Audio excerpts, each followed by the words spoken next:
Not yet. It's Oh, no. syncing up. Had a No. reporter from Jersey call me up about that access. We are, but everyone can see our Zoom, you know. Right, okay. Hello, everyone. Hello. All right, good. Let me finish my supper. Yeah, Dan, whenever you're ready with the YouTube.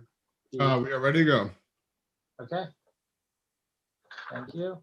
So I'll call to order the Narragansett budget work session, night 3 for the fiscal year 2022 budget. So this will be our last night. We're going to start off tonight with Parks and Rec. Before we do that, we're going to try to keep each department to 10 minutes if possible, like we did last night, so we can stay on track. Before we get going with Steve and Parks and Rec, Chris or Jim, is there anything you guys want to start off with tonight, just for additional info or anything like that? We've continued we took some of the recommendations of the council already from the 2 previous meetings, and we've met with the fire chief and gone through some of that. And Christine has some new numbers that she'll be providing to you later regarding healthcare and dental benefits, and in time for the public hearing, so that all that information will be made available to you to assist in finalizing the budget. Thank you. That's good to know. Okay, perfect. All right, Chris, do you want to lead the way? Sure. Good evening, everyone. We'll start with Steve Wright and with Parks and Recreations. Michelle Kershaw is also here to chime in. We can start on page 40 on the operating budget. Go ahead, Steve. So I have 41. So is it 18? I'm sorry, 40. I do have 40. Sorry, anyone. That's okay. 1810 general Parks Recreation admin.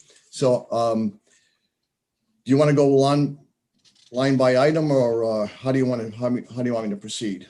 Well, with Steve, with the salaries and fringe benefits, you can skip right over that and go to your non-salary compensation items.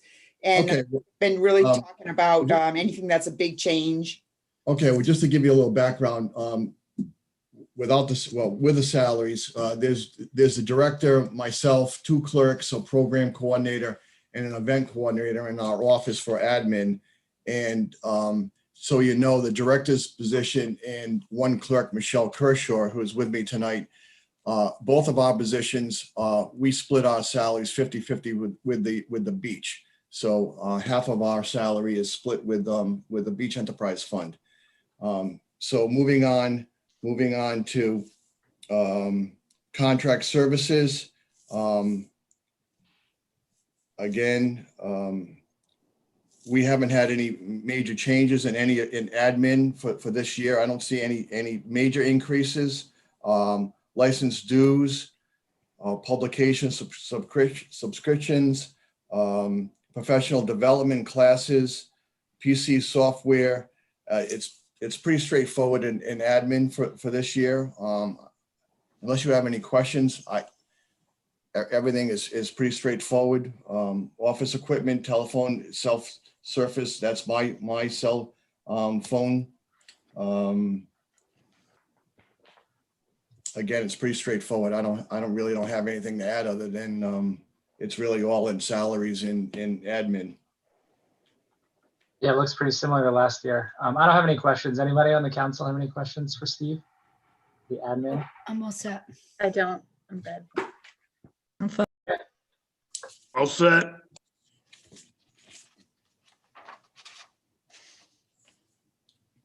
So moving on to page 41, Parks and Recreation Maintenance. Again, that would be Joe Harvey is the parks foreman, and then we have 1, 2, 3, 4, 5 full-time parks laborers. We also have a 120-day employee, and we have a 19 3/4 day employee.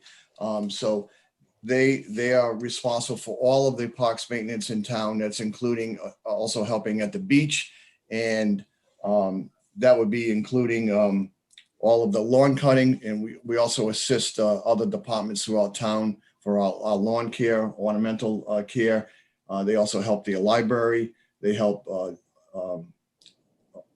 fire departments. They help other areas, help the police department.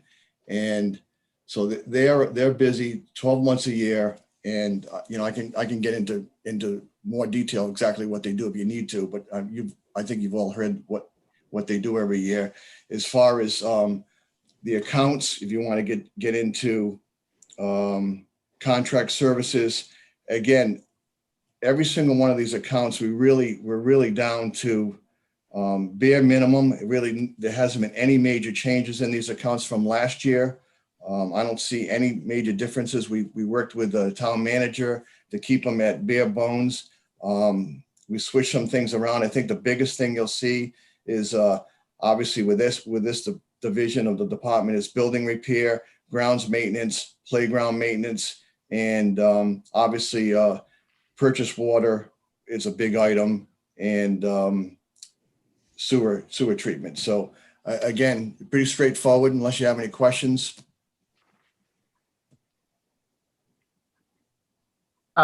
Steve, just one question that I may have missed. The temp wages. So that's budgeted for nothing for this year. Was that or maybe unless I'm reading it wrong, was that a shift or just a shifting around? Yeah. So Chris, I thought we were going to, that I brought to your attention. That was supposed to be something that, And I thought we had it on the next page, Parks and Recs program. We have temp wages, 105. so some of that should be in Parks maintenance. Oh, all right. So we can just shift that over. Right. All right. All right. I misunderstood that. And I would delete that off of, because we didn't spend anything this year, and in 2020, we only spent $7,000. So I was just curious. So is it 52? What's the number there for the temp wages? I'm a little confused on that one.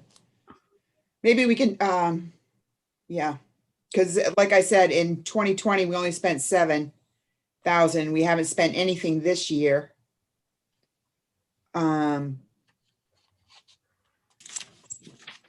Michelle?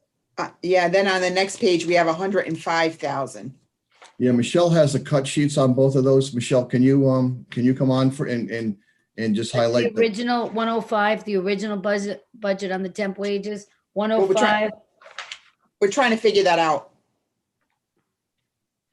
So my interpretation of the temporary wages fund would be the employees that are the 19 3/4 employees. Again, they're only allowed to work 19 3/4 versus the employees that are the 120-day employees, which we would consider the part-time wages.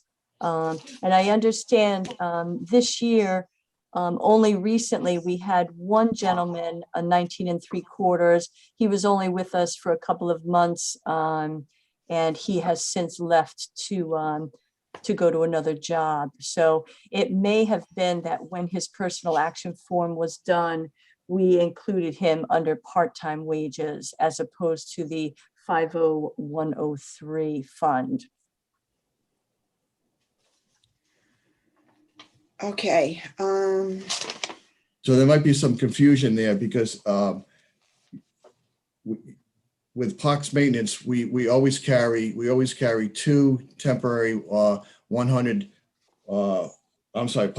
120-hour employees, and then we have temporary wages would be 19 3/4. And everybody, I can mention this. Everyone knows Dave Walker. Dave Walker works for us year round, so he's on our payroll. He's been with us for years. He predates me, so he would be the temporary wage person.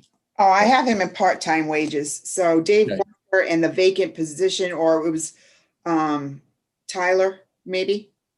Correct. Though I have those in part-time at 16, so we might have to revisit this. So that's where the confusion lies, Chris. So we need to square that away. So you still need 52,000, you think? Yes, absolutely. Well, not that much. So, good question. Good catch, Jesse, and we'll revisit that, and we'll square that away tomorrow morning. And what's been tough is because we just went through a year of COVID. We did not have our typical staffing for the next category 1830 for programming. So we reduced a lot of our staffing. So, that also is going to show too. So. All right. Any other questions from the council before Steve moves on? Good. I have I just wanted to say that I think there are a couple of line items, not tremendous amounts of money, but there's a few of them that where it looks like the projection is sort of higher than what has happened previously. So a good example would be if you look at 50609 equipment, we have the projected budget is $10,500. And in 2020, we spent less than half that. I'm not exactly sure what the 2021 actual represents or whether that's something that would pick up between now and the end of June, but looks a little high. And I think it might be a good idea to kind of take a look at some of the line items just to be sure that there's, that they make a lot of sense, and that one doesn't make too much sense to me. So another one that's a little bit high, and again, there may be very good reasons, I just don't know what they are, is I don't know what GRDS stands for, maintenance 50508 is,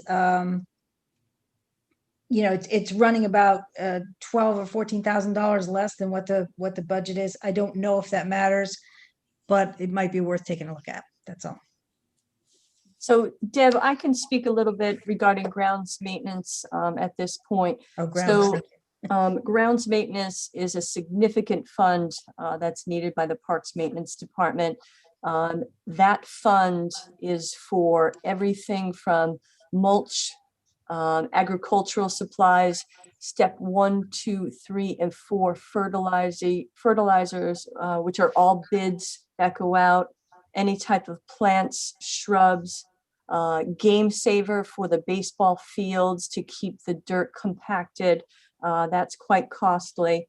Also paint for fields, all the paint used to line the fields, in addition to lumber supplies that are needed at the various different parks, flowers, plants, trees, bushes, things like that. So even though it appears at this point that we have quite a bit of money in that fund, I assure you that that will be close to depleted by June 30th. Well, thank you for that, Michelle. But I think my point really is that, if you look, I don't know what the difference would be between, I was looking at the actual for 2020, and maybe that's COVID related. I just don't know.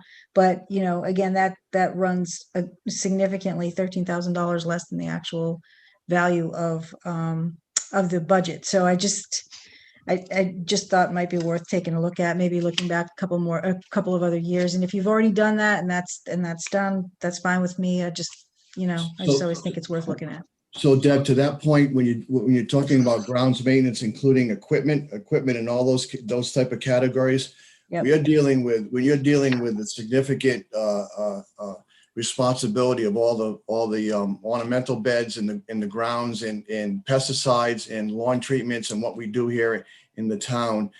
Joe Harvey does an excellent job in his entire crew, but they're reacting at times for weather conditions, pesticides, grub control. And so these sometimes are projections. And if we don't have the money in the budget to be able to react to those, and sometimes weather conditions dictate what they have to treat, conditions of the ball fields, how they treat, vandalism. So there, some years are not as bad as other years. So yes, if we can save money and we're not spending it, so there is money left over on a particular account every year. But if we don't have enough money for the worst case scenario, then we're short. We have a shortfall. So we need to be able to say, I rely on the professionals, and particularly Joe Harvey, to be able to say, this is what we have. We have our play fields, we have our playgrounds, we have our ball fields, we have our open game fields. We have so much pesticide we have to order. And so this is, we do take a hard look at all of this and project these Okay. numbers out every year. Okay, I do have one other question. Thank you, Steve. The other question that I have was, I know you mentioned that that you know, 2 salaries from the the Parks and Rec administration are 50-50 with the Beach Enterprise Fund, and I was just wondering if anything in the categories in the general Parks and Rec maintenance in terms of staffing, if any of that staffing is also charged to the beach maintenance to the fund. No, To the because enterprise everything comes out of the Beach Enterprise Fund. The reason why the 2 salaries is because you think about Well, this. yeah, I get that. My job and Michelle's job is we spend close to 50% of our time on the administration of the beach. Okay. And so the fact that even though some of the work that's done by the general staffing has to do with the beach, that just doesn't make any sense. No, well, we have one laborer that's actually his or her salary. It happens to be a him. His salary is also 50% of his salary. Oh, comes out okay. of that enterprise All fund. right. So, Thank you. Deb, too, I just want to make a point about this projection column for you. Mhm. This is automatically done by the computer system. So it's not my own projection. Right. We don't really use accruals in the way the system is set up to do it. So I don't give much credence to the projection on these reports. Well, that's good to know. Well, yeah, because no, it's not, we don't use it the way we should to get actual projections where we encumber salaries and all that, where they Right. actually have, it would make sense. I wouldn't put too much credence into these numbers as far as the projections go. A lot of them a lot of times they'll just take the whole thing. The computer system just says, oh, we're going to spend it all. So there's no rhyme or reason to how this is working out currently. And I can't delete it from the report. So it shows up like that. Unfortunately, I do projections on the side. Okay. All right. Thank you. All right, Steve, feel free to move on to the next section if you Okay. like. So 1830, which is General Parks and Recreation programming.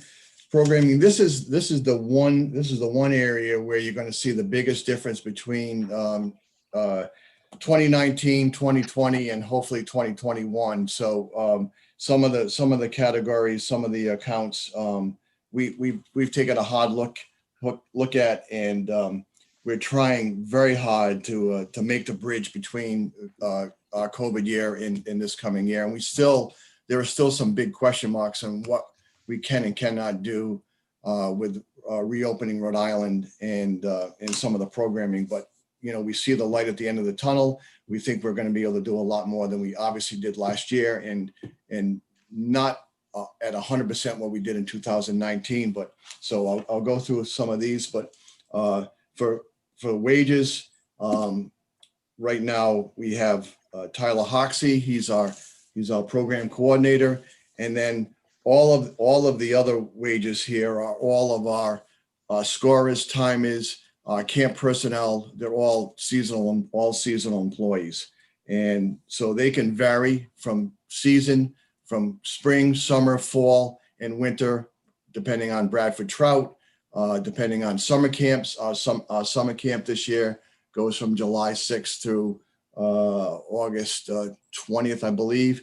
And so we bring on different staffing to help Tyler for various programs, tennis programs. We're going to hopefully have a pickleball program this year, tennis programs, like I said,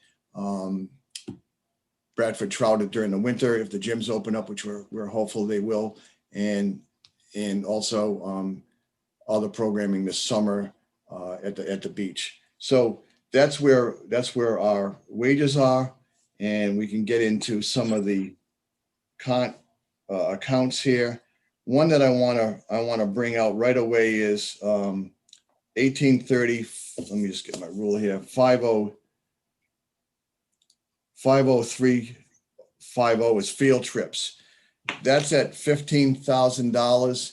And based on what we know now versus what we did when we were talking and conversing with the town manager and Chris, we can actually lower that from $15,000 to $8,000.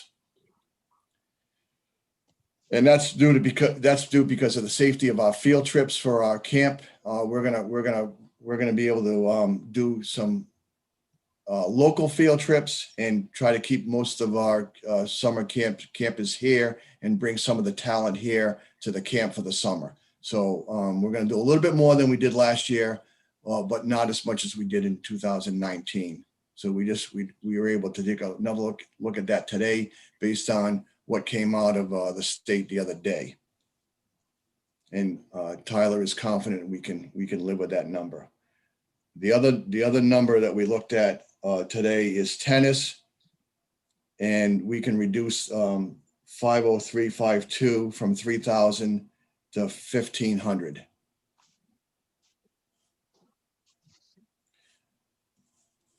The other big accounts here are festivals, concerts, fireworks.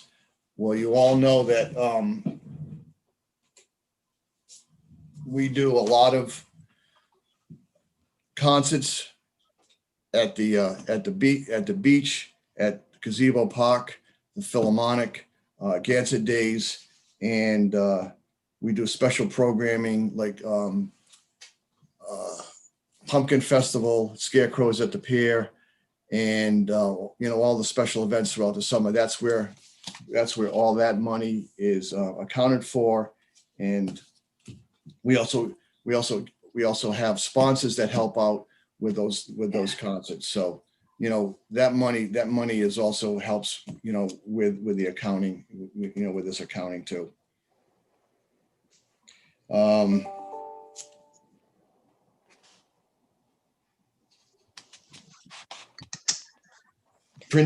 printing of 50303. 50303 is our brochure. We didn't do the brochures last year, but we want to do the brochure. We definitely have. We have them in process now. We'll be doing our brochures for the 2021 season. So that's another account line item I wanted to bring to your attention. Everything else is pretty straightforward. So if you have any questions, I'd be more than happy to. Michelle and I can answer them for you. Any questions from the council? All right, looks good, Steve. Thank you.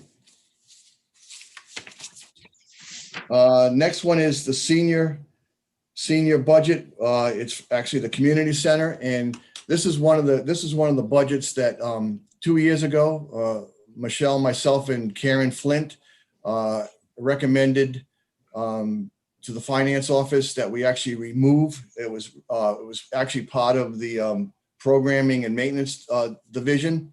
And we actually removed this accounting budget so it would have its own budget, which has been working out quite well. So now we can account for the operation of the community center.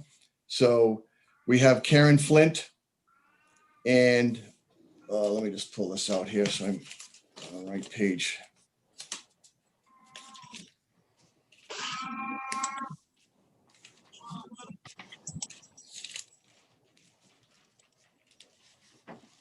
We have Karen Flint.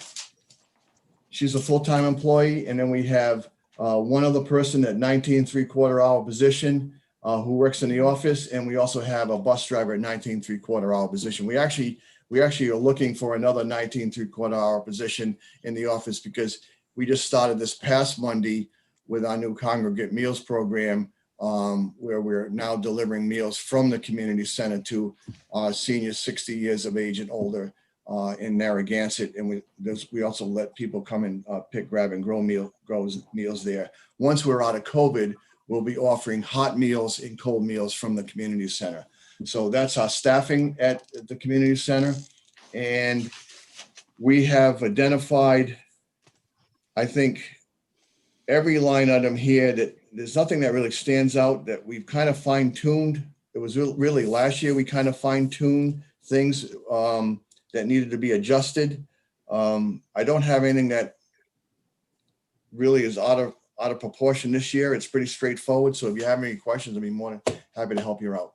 Steve, I just want to make sure I understand the staffing there. So Karen Flint is the full timer, and then you hired somebody for 19 and a half hours to work with Karen at the senior center?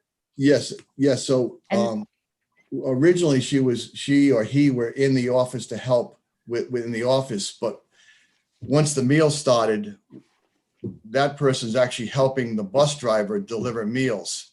And so And- there's Karen, then the 19 and a half, and then a bus driver. So technically 3 positions. That's correct. And are you looking for a 4th position, you just said, or yes? Well, we have the money for a 4th position. I'm just, we're For another advertising driver or another position? at another the senior position center? to help in the office plus help meals. It's just, Oh, okay.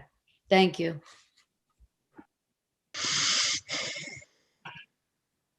Okay. So if nobody else has any questions, that's it for operating, right, Steve? yep, that's it for operating. Yep.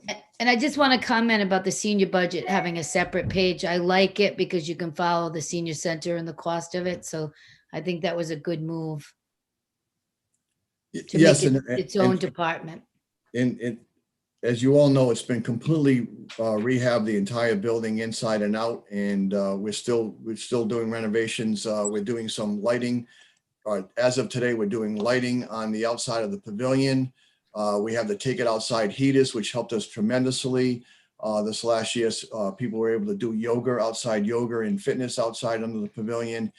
And we're gonna hopefully, Karen's been great. She's been able to get some legislative grants to enhance some of the amenities there. So now we're adding amenities to the building, not only just for the seniors, it's for the entire the community. And we're also just opened up today the other day bidding for a new generator. So that will be a warming center for our community, and that's going to be very, very worthwhile. So we're in good shape at the community center. Good. And I just would like to, remind, I understand the process and what we're going through. I just want to reiterate that 7% of our budget are these items that we've been going through with everybody. So it is really a small percentage, and the department heads really did a great job with keeping a very tight budget going forward, especially when you have to prepare for something you don't even know what's going to happen this summer. You can't compare to last year because it was COVID. So it's a difficult spot, but it was challenging, but they did very well. So moving on, Parks and Recs, we have their capital improvement, page 57.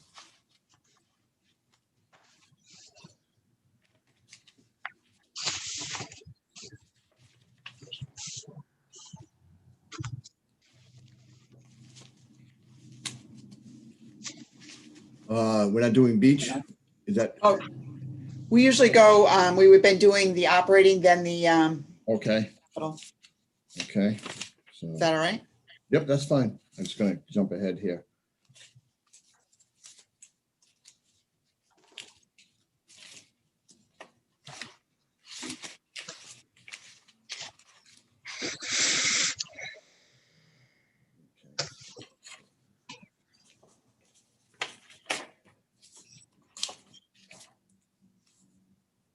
So the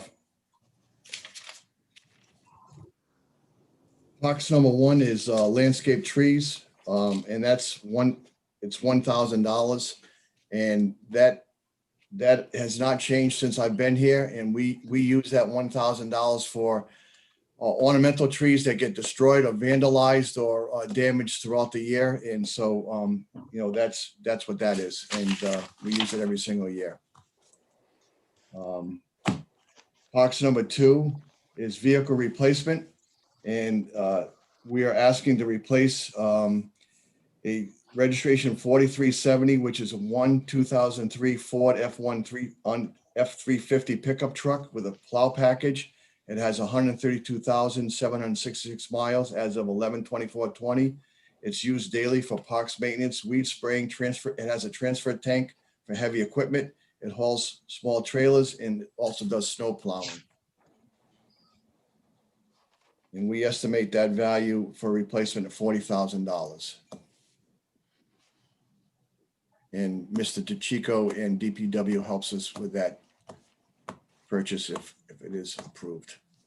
Steve, I'm just gonna, because we are going pretty long, I'm just gonna ask the council members if they have any specific questions about any of the items. They're kind of self-explanatory by the title. So do any council members have any questions about any of these capital improvement projects? I don't. Is Patrick on? He is, his camera's off, but he's on. All right, I don't want to interrupt whatever he's doing behind that screen. All right. So, Steve, is there anything that you wanted to call out? No, I just wanted to say that when we worked with Mr. Tanny on this, we did cut considerably. We cut a lot out of this, at his request, and I totally respect that. I do want to mention a couple of things. The fencing we cut out, and we did the fencing. We've been doing the fencing every single year, and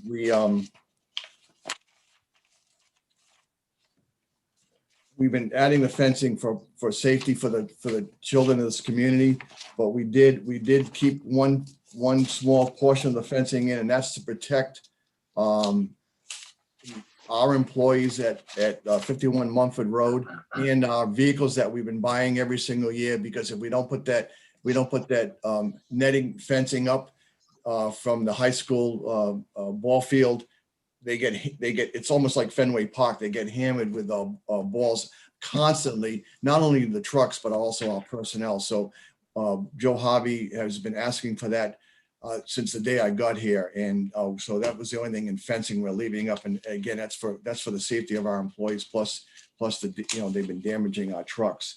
And the other thing I wanted to mention is the park renovations, which is at Sprague Park. We actually have dugouts that are falling apart, and that's cinder blocks. I encourage you to drive by Sprague Park, and you'll see that the cinder block dugouts are actually rotting. I never thought I could ever see a cinder block actually deteriorating, but they're actually rotting. And we also have a small shed that's there that has asbestos roofing on it that we have to replace. So these are things that they're not on our wish list. We really have to get done. I really don't want to defer these things any longer. And then also the announcers booth. So that's where park rehabilitation money is going this year. All right, Steve, there is actually one that I wanted to ask about. Number Yes. 11, the Linear Park project. Is there a reason why that's getting pushed back a year? Like, is it permitting, design, anything like that, or is it just money? No, actually, that's a very good question. We actually have the Linear Park money this year, and so if that should be going, that should be in design now. In fact, John in engineering is putting that out for design. As we speak, it should be out, and once it's out, it should be before you for approval before the end of this fiscal year. And then this money is going to be for first phase of construction. That's why it's put in for 22-23. Okay, great. So nothing's being held up budgetarily. Nothing is being held up, no. All right, awesome. All right, great. So if there are no other questions, why don't we move forward to the beach? That starts on page 70.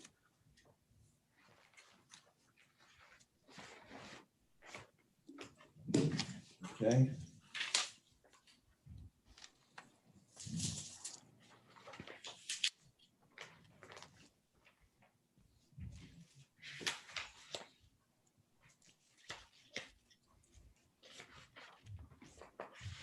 So the beach, talk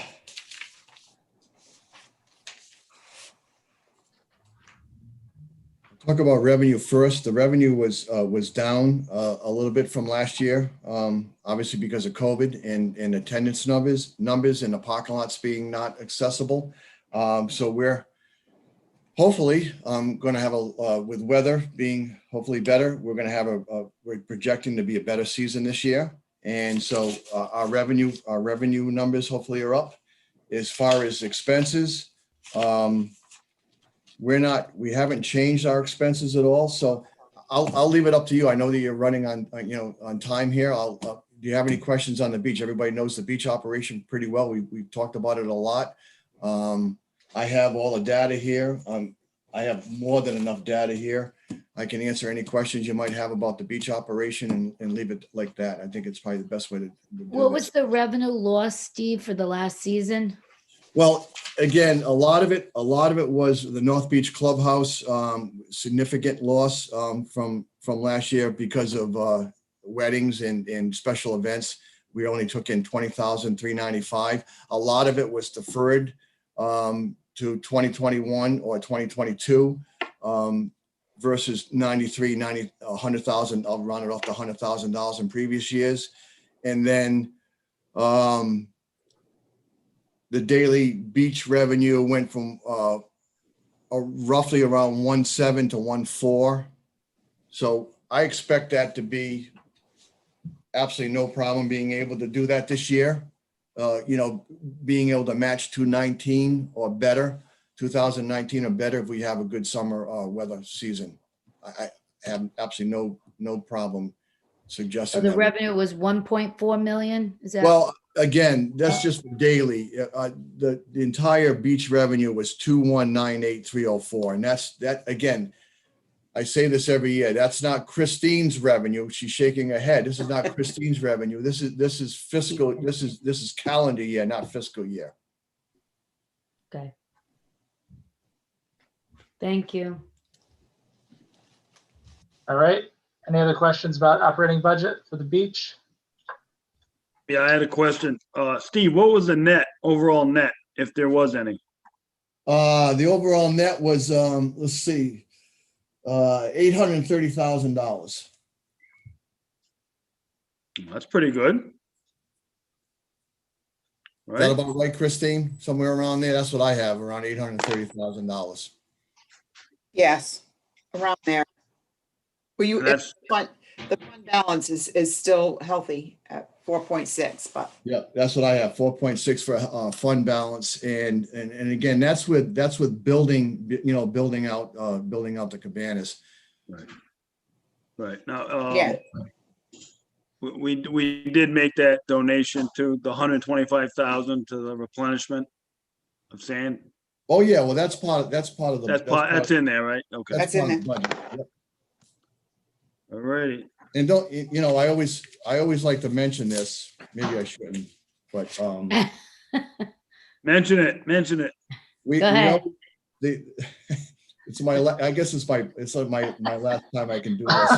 Yeah, might as well. We do put in 296,923 in administrative services and 233,424 in payment in lieu of taxes out of the beach enterprise fund. Right. Jim's shaking his head. I'll be talking about that later. Thank you, Steve. Cough it up. Cough it up. I appreciate it. But it is, I mean, that's a good chunk of change. Yep.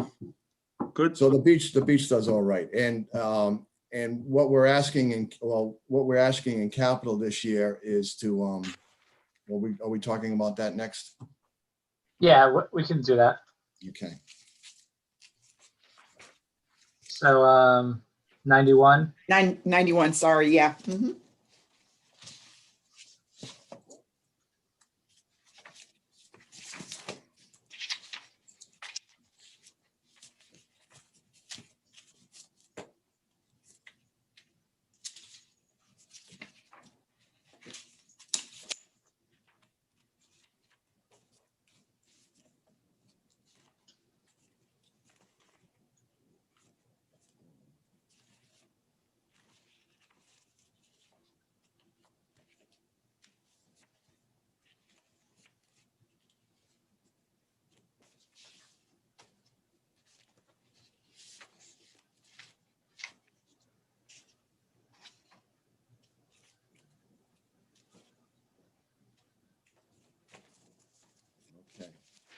So,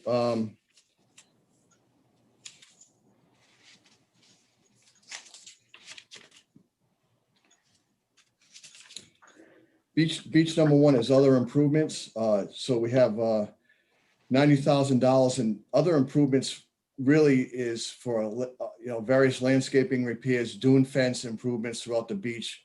It also includes the shoreline mapping we have through URI and ADA beach access mats. You're going to see at the North Pavilion, I don't know if I have them here, but we actually have improved new ADA mats that we're going to put out the North Pavilion this summer.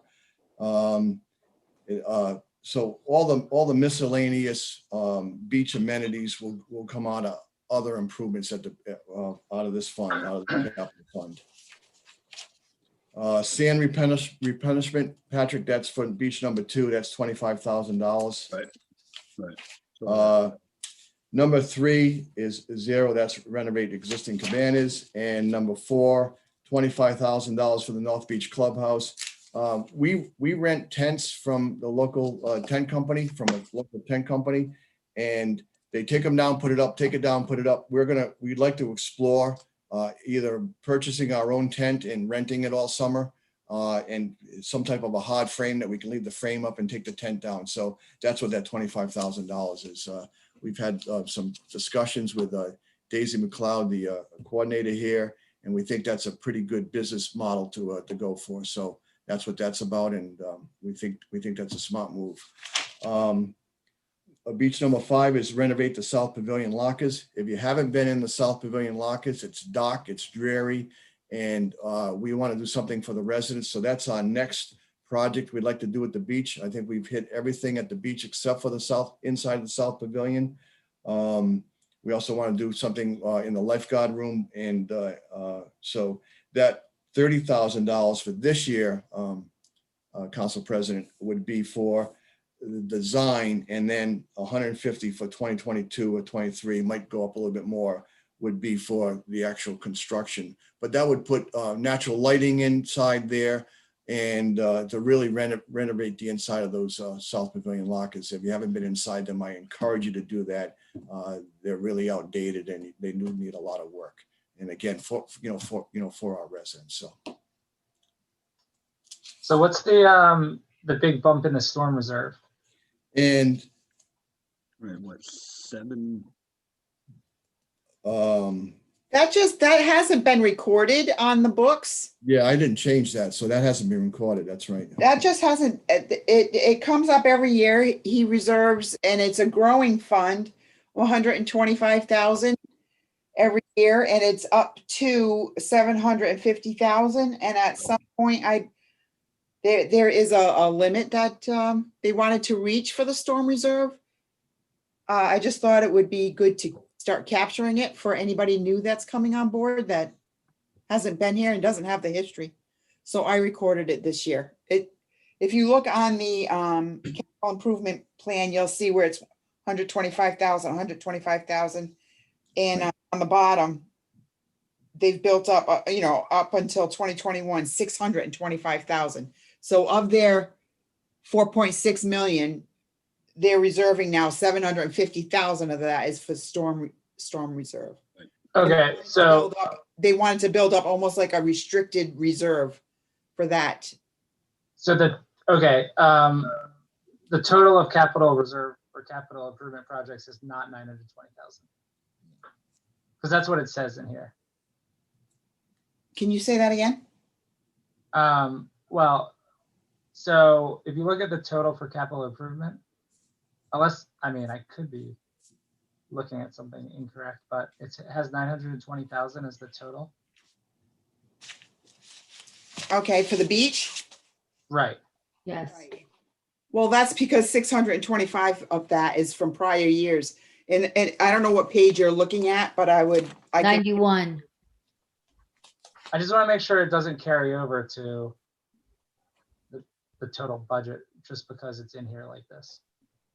No, because if you look at the top part of that page 91, then says 920. That's the reserve for 21, 22. But on the bottom part of that, It says current revenue sources.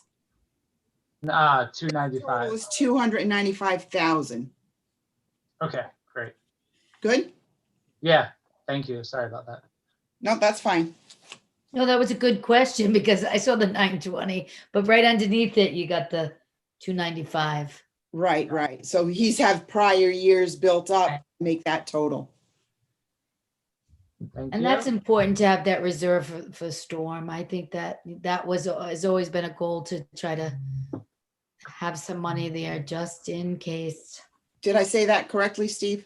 Yes, and that's the match for FEMA, not for the buildings, because we have the interlocal trust. That's for FEMA for doing in restoration and other for FEMA matches. All right, looks good. Any questions before we go to Middlebridge? All right. Running out of room. Okay, Middlebridge, page 72. Okay. So Middlebridge has a 37 slip marina, 34 full slips and 3 side slips. We taken $27,225.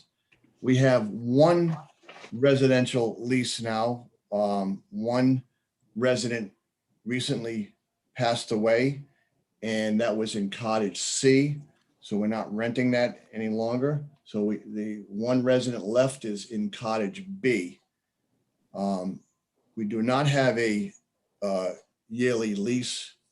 Those yearly leases stopped a number of years ago. Both of the gentlemen that were leasing, or the one that's leasing now, was on the property when the town purchased a Middlebridge back in 2012. So that revenue was $7,500 per year. Narrow River Kayaks has a lease through December 31st, 2022, and pays us $32,500. URI Crew has a lease through June 30th, 2024, and pays the town $20,000. And Matt Eddy is the caretaker and does all of the caretaking work, lawn cutting, puts the slips in, works with URI Crew, is our eyes and ears for security, does not pay the town any money. However, he's invaluable on that property. So the total revenue for Middlebridge this year is $87,225. So we do not have any full-time staff there. Matt Eddy is. So we also have Mr. DeLuca will be making a presentation to you and to the public on Monday night.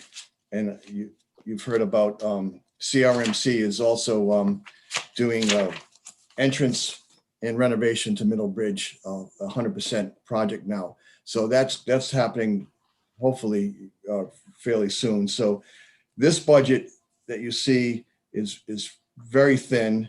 All you're going to see here is operating supplies, gasoline, lubricants, telephone service. That's for the that telephone service is not for cell phones or anything. That's actually an automatic dial-up for the septic system. Electricity, equipment repair, building repair, and grounds maintenance. And so if you have any other questions, I'd be more than happy to help you out. So because Matt Eddy's there, we don't have anybody else. He's there, so there's no employee from the town there, right? Yeah, well, again, I Oversee talk it, to him on a regular basis, and Basis. if there's a problem, we obviously respond, for anything that's major. He actually does snow plowing, but we'll also plow snow if it's a major storm. But he does a lot of the work. So I just had one question about the changing of the entrance at Middlebridge. I know that that's a presentation that he's going to share with us. Is that going to change, what's happening on the grounds with the cottages per se? And I know that's when we purchased it in 2011 or 12. There was some talk about a design, but is that going to change what's happening at Middlebridge? It possibly could. If you're asking about the residential cottages, it possibly could. I know that there's no plans from this department to rent out. We shouldn't be in the residential business. I mean, they're not in great shape, and you have to be a unique person to live there. And we're not in a position to be, changing light bulbs, putting linoleum down, and reacting to tenant leasing issues on a regular basis. So in my opinion, we should not be in that business. All right, thank you, Steve. Any other questions before we go into capital? That mortgage is paid off, right? That was paid off. Last year. Yeah, so we got a net. We're actually making money over there, right? This one's for Stanley. Yes, in fact, the only thing is, the good news is that you should see, I think in about 2 weeks, you're going to start seeing some major work on the marina building. We have a project going on. Abcor will be doing all the exterior work on the marina building, but the yellow building, the old restaurant building, and the cottages are in deplorable condition. So Right. the property still needs a lot of work. Sure. But yes, to answer your question, yes, we're finally making money. Finally making a little With money over there. and with this entrance project, it really will look Right. nice down there. Yeah, they're moving the entrance to the east side of the cottages, right? Yep, and then ripping up all the asphalt pavement and doing it'll look good down there. Right. Okay, we'll have questions for DeLuca, I'm sure. So, thank you. Okay, and the capital is on page 98. 98.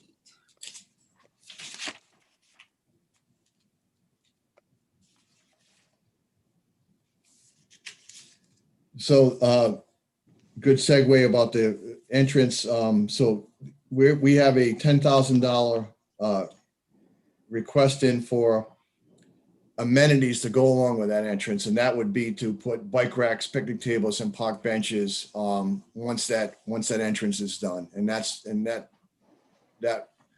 would help out with that project, since we're not paying anything for that project. Hopefully this will help with any of the amenities any amenities that are needed, and that we just say those three items, so it could be others that we might need to help address with that project.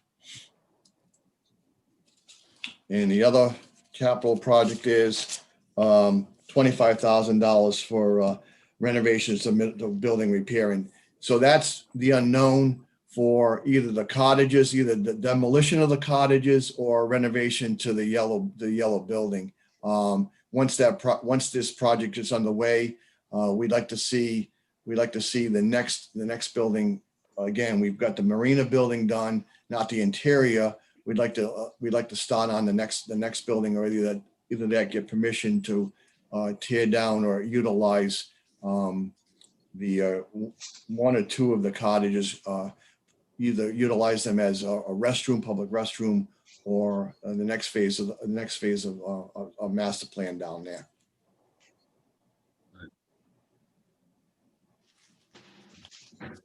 Okay. Any questions from the council? No, thank you, Steve. All set. Thanks, Steve. Okay. We're gonna move on. Go ahead, Chris. Sorry. Yeah, to Kenny Bungalow. That's on page 79. And then 102 in the capital improvement.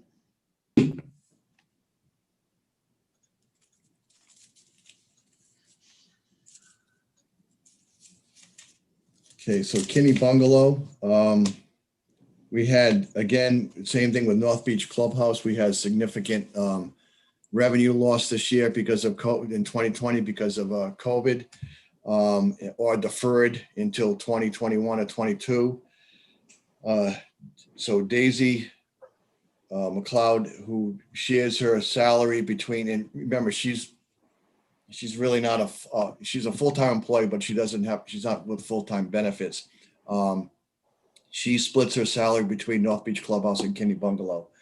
So she's been working really hard to try to rebound from COVID as everyone else in that business. And so it looks like we're gonna, it's all to do with reopening Rhode Island.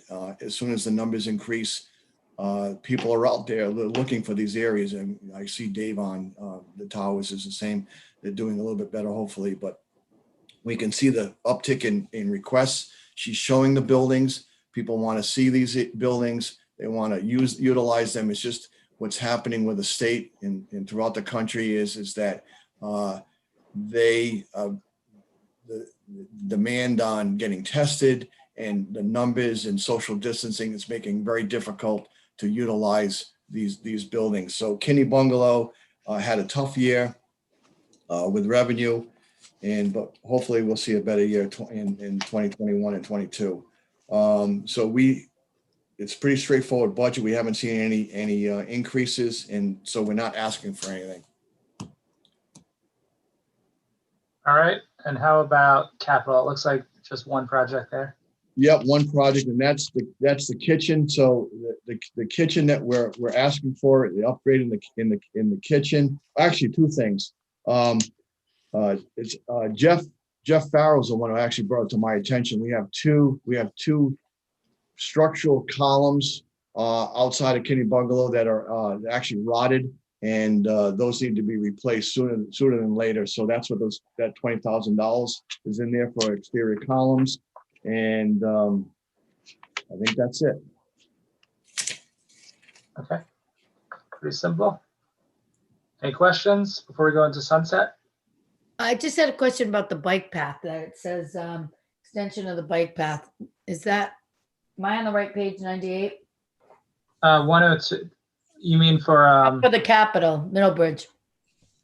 Oh, we're on Kinney Bungalow, but Steve could talk about that. No, I'm sorry.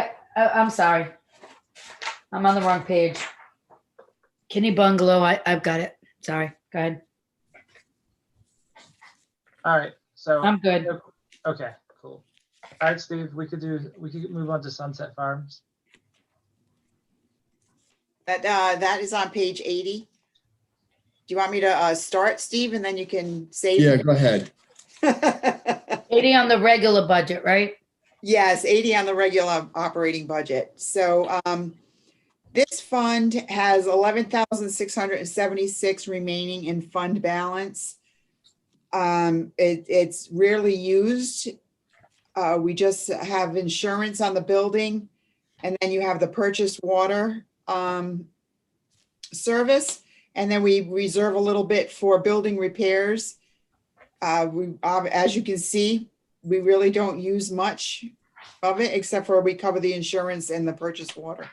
And it's just ongoing if we need to do anything with the building. That's the way I understand it anyways.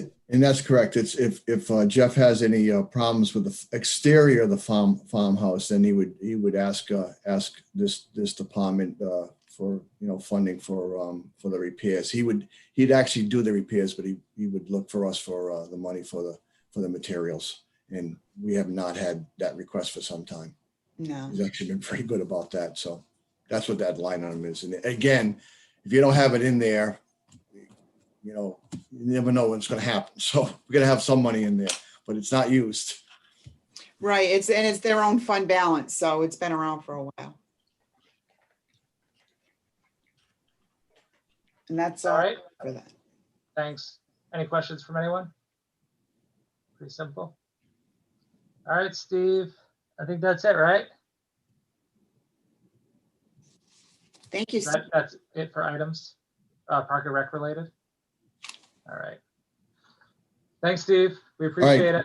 Thank you, Steve. Thank you, All right. Michelle. Thanks, Steve and Michelle. Appreciate Thank you. Thank you. Thank you, everybody. Thank you. Have a good night. Jim, we're gonna switch gears for a second. that would be great because Dave O is on if anyone has any questions about the towers, and Dave would like to tell us a few things about the operation. Thanks, David. Appreciate you coming on tonight. No problem. You want to take a few minutes? Just give us like a quick summary. That'd be great. Well, it's been one of those years, as all of you know, and I appreciate the opportunity to talk to the council just a little bit about your premier venue. And I put together a few bullet points to try and give you a picture for how the pandemic affected the operation beyond just saying that it was a devastating 12 months.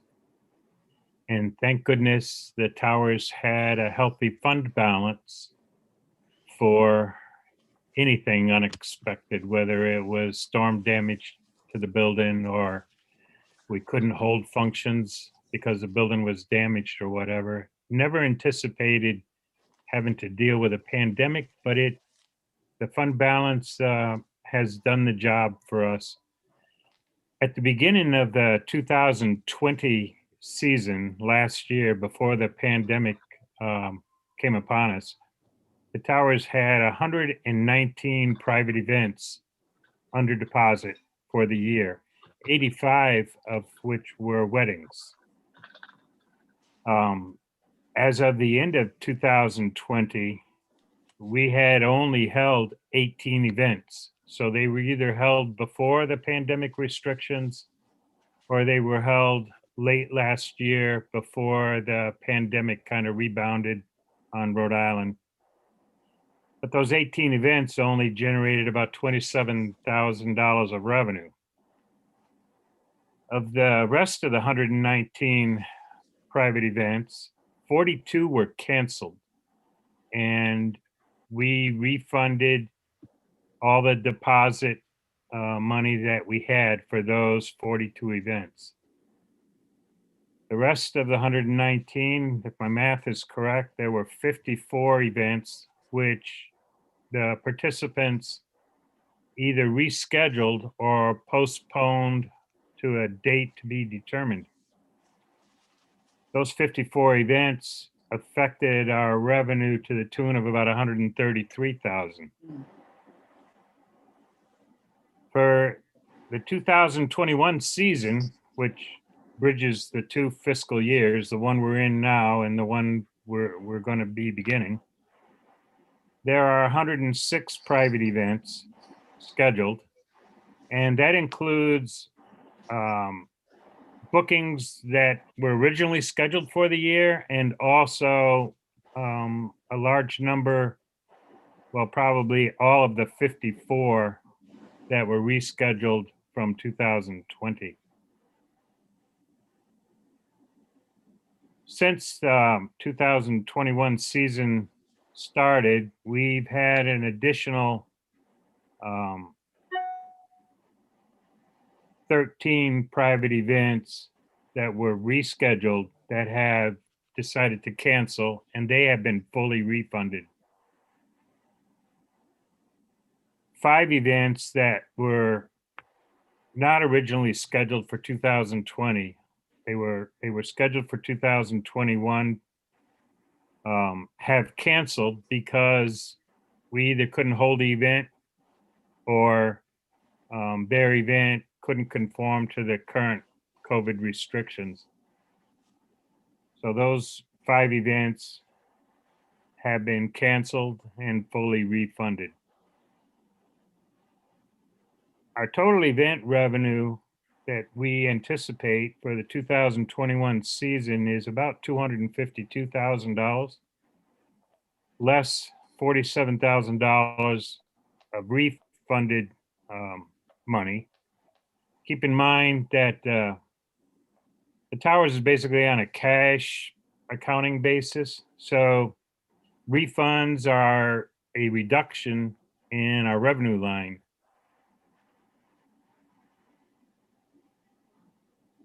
So the net revenue for the 2021 season, assuming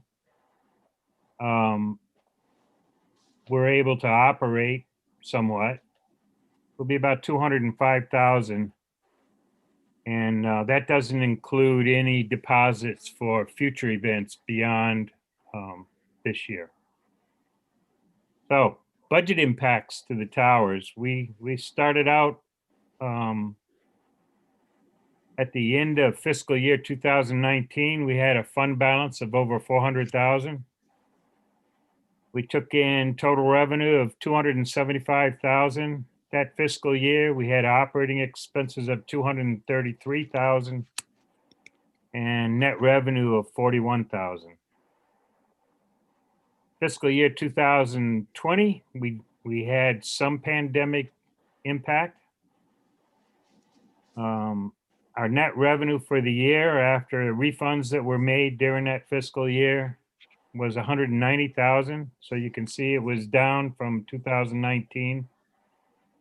Our operating expenses were fairly typical for a year at 253, which gave us a net loss, operating loss for fiscal year 2020 of 64,000, which reduced our fund balance down to approximately 377,000.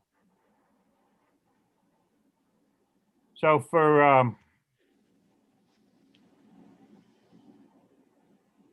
fiscal year 2021, this fiscal year, it seems that for every deposit we receive, we're refunding money for a canceled event. So our net revenue to date for this current fiscal year is only 36,000. We've had operating expenses so far of 157,000. And we completed capital projects in the amount of 101,000, which currently, looking at it today, would be a $222,000 net loss. And that reduces our fund balance to approximately 155. Having given you all the bad news, we still do have a fund balance, nowhere near that 440,000 that we had at the end of fiscal year 2019. But nevertheless, it did the job. It allowed us to make refunds. It allowed us to continue to pay building expenses. It allowed us to continue to pay salaries for the staff that have been working really hard. And at this point, I do want to give Donna DeChico a pat on the back for hanging in there and doing a good job and working through a lot of difficult conversations with brides and brides' mothers who have all been impacted by the pandemic. For the most part, a positive experience. Few people upset and doing their venting, and Donna being the ear that has to be there for them to vent to. But all in all, proud of what they've done. So to summarize, assuming we are able to have events the rest of the year, we should have a positive cash flow going forward. Booking activity for the 2022 season and the 2023 season is looking really good, almost typical from pre-pandemic. About a year ago, the Towers Committee invested in improving our inventory of tables. And the net effect of that is our rental expenses for tables and chairs from our vendor will be somewhat reduced. And that'll actually give us some net revenue, which will help us to recover from the pandemic. Also, we regularly review our fee schedule about every year to year and a half. And the interesting part about fee increases is they don't really accrue to us for a year or more out from when they're increased, simply because we always honor current bookings. We never raise prices on somebody who's already got a date under deposit. It's only for the new events. So fortunately, we had a healthy fund balance prior to the pandemic. Unfortunately, it's lower than we would like to see it going forward. It'll be our job to get it rebuilt for the next unanticipated event. Hopefully, it won't be a pandemic. And if the town council approves a $50,000 appropriation to the Towers Fund for 2022, it'll be utilized to improve the fund balance. It won't be needed to subsidize operations. And we will also be deferring any significant capital project work until the fund balance has enough money beyond the 200,000 for funding those projects, unless it's an emergency. I've looked at the proposed budget, and it's basically a placeholder for us. And some of the expense lines in there look good, and some of them I have no idea. But right now it's a balanced budget with the $50,000 appropriation. It does show $60,000 in capital improvements, but like I said, we will hold off on that unless it's an emergency until such time as we feel the fund balance is back where it needs to be. So I'm willing to take any questions you have, and yeah, we'll go with that. Thank you, David. Appreciate you coming on tonight and kind of going through all of that with us. Thanks, David. I hit the space bar there. Anybody have any questions for David? All set. All set. Find your No refrigerator yet? David, did you find your refrigerator yet? No. Okay. We're on to Plan B. I see Mike shaking his head. He's more familiar with the legwork on that than I am. I'll tell you what, I just I work at St. Peter's by the Sea, just down the street from the town hall. And we just purchased a new double wide freezer for their food market. And the sales rep assured me that it was going to fit through the door into the room it needed to go. But the truth is that I had to get a crowbar and a hammer, and I basically had to take the door casing, door jambs, and door all out to the rough opening to get it in the room. So it's a tough deal. And the tower situation's even tougher because it's a doorway off of a hallway, and they don't have a straight shot at the door. They have to turn into the doorway. Makes it a little difficult. All right, well, thank you again Thank you, Dave. for taking the time tonight. We appreciate it. Thank you for the opportunity. And I know you're all looking forward to a normal year, a more normal year. And I'll keep my fingers crossed and hope we get there. Thanks. Good luck. Thank you. Okay, so are we going to move on to Public Works? Yes. Okay, so Mike DeChico's here. Hello, Mike. And his operating budget starts on page 35. And his capital is on page 46. So whenever you're ready, go ahead. All right, good evening. So Public Works admin is made up of four employees: the director, deputy director, a clerk, and a part-time clerk. And starting with our advertising and promotions and moving down, we're pretty much level funded throughout the budget there, with one reduction at the bottom with the office equipment, and our only really increase is the contractual increase within the budget there.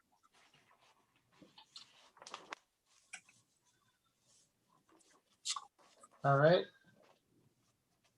I think we can keep moving on. Our next division is the recycling, Public Works recycling. This is the first year that the Public Works recycling is actually going to be a operating account from what was it actually before, Chris? Like a grant fund, Yeah, it was like a special revenue fund. It was a special revenue account, but it's actually going to be an operating account this year, which is going to make us easier for us to track it. So even though waste tipping is roughly around the 20,400 and the total 51, most of the budget is made up by the fees that the haulers pay to the town. So it's really not a lot of money that the town is actually putting into this budget. The budget's made up by the tipping fees that we charge the haulers. Correct. And that division there, we have one part-time coordinator, recycling coordinator that works 20 hours a week for the division.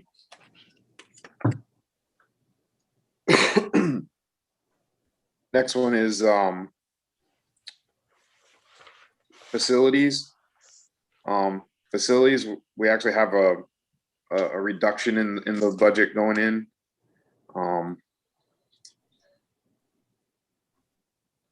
Trying to find. We have one part-time employee in that division who's a 20-hour week personnel. Most of where you can see a lot of our payroll is in overtime, and those overtime wages are for our full-time employees that clean town hall on an overtime basis. We have two highway division staff and two parks division staff that clean and close town hall every day, and that's where that overtime number comes in on that within that budget line. So Mike, the overtime that you just said, it's just for really the salary of those two people that clean the town hall, would that be? That overtime is for the four full timers that clean town hall on a regular Four basis. of them, four, okay, four. That's four. There's two from highway division and two from parks division that rotate and clean town hall every day or every evening on overtime.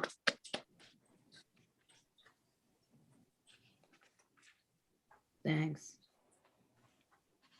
Next division is the highway division, and highway division is made up of one foreman, 4 heavy equipment operators, 3 truck drivers, 1 laborer, and 1 part-time laborer. And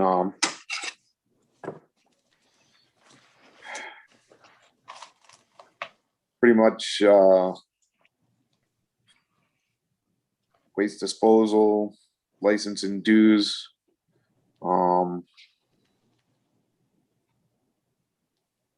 Pretty much everything was pretty level. We had a major reduction in our electricity bill, and some of that has to do with the street lighting conversion to the Huge from the, reduction. Oh regular- my God. huge reduction Yeah. to the LED conversion street lights. So we had a major reduction in our electric. Well, we're projecting we'll have a major because we just finished. So that's like I'm taking a shot there, but we're anticipating the last few years of averaging out and the reduction each year. We're pretty confident that we're going to be able to take that $150,000 reduction and still be well within our budget with electricity this year. So even though it seems like I'm taking a big shot, I think we're pretty solid that we're going to be fine with that reduction. There was a slight increase in roadway repair. Roadway repair, what that does, that's our line where all of our consumables come out of there for DPW. That's cement, that's processed gravel, stone, cutting edges for snow plows, pipe, bricks, anything that's a consumable that we use on a roadway, hot patch, cold patch, that all comes out of that budget line. And that's like our everyday line that we use for all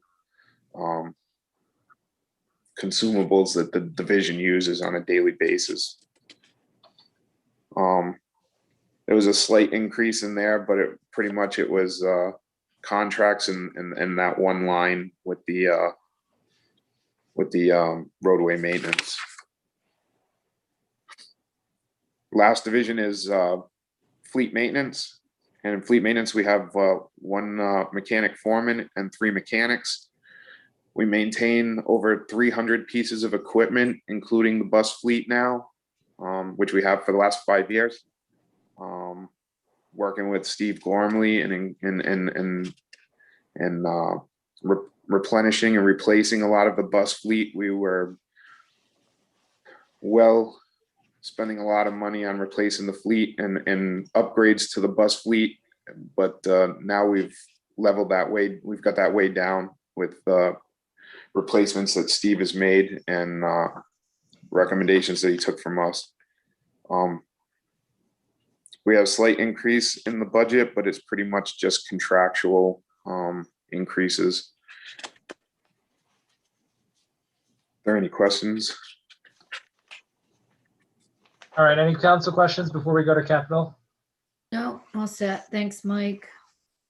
Just a comment, I'm really glad that you did change out the LED, those lights to LED, because I would have been all over that. So thank you for doing. No problem. That was probably the main project that's been going on for years. So Great. I've seen a lot of the streets. I know some people complain that a lot of them are bright, but it looks good. I think it looks good, and it brighten up a lot of streets that were dark before, and you can walk down the street safe now. You know, so Yeah. A lot of calls on it. Cost savings, and that's great. Thanks. thank you.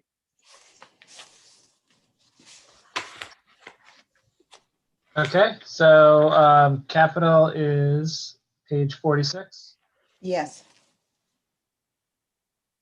Someday they're gonna make a budget. You don't have to use 2 different books. It's gonna be all nice in one. I keep flipping back. What did you say, 46? Yes. I did do some professional development on that. You did. I did for Munis, but it requires building another part of Munis. I know. I haven't been able to get there, but I have thought about it. Yes, yeah, it'd be Good luck nice. with that. I'd support that.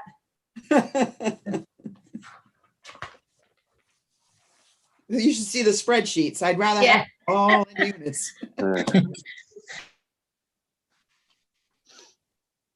All right, Mike, yeah, if you want to walk us through this real quick. Yeah, so first project for DPW was garage building renovation improvements, and that's to the Westmoreland Street garage. We had requested, I believe it was 20,000 for security upgrades so that we could have better security on the fuel depot and also better security on the building itself. But we deferred that out another year just because of everything that's going on. So we'll just defer it out a year or 2, whatever it takes. It's not a major. We do have 1 camera on the fuel depot now that works, and you know, we'll get there when we get there. But we're fine. We're fine with that. Next project is been an ongoing project. Members that have been on the council know that this is the Eastwood Look storm drain. Eastwood Look roughly started in the late 60s, early 70s. So roughly 40 to 50-year-old storm drain system, which was corrugated metal at the time. Life expectancy is about 30 years. We're at the 40 to 50-year mark. Most of it is failing. We've been doing this program for about 10 years now, so we've changed out most of the north side of Eastwood Look, and we've already done a study or a investigation of the south side of Eastwood Look, and so this is a continuation project. Once we finish with a few roads in the north side, we're actually going to be moving across the street to the south side. All all the metal in the south side of Eastwood Look is all deteriorated and needs to be changed out. So it's just a continuation project of that. Every year we do about 75,000. George Sherman Sand and Gravel comes in, changes out about, that roughly gets us about 800 feet of pipe a year to change out with that 75,000. So it's just a continuing project until that neighborhood is completed.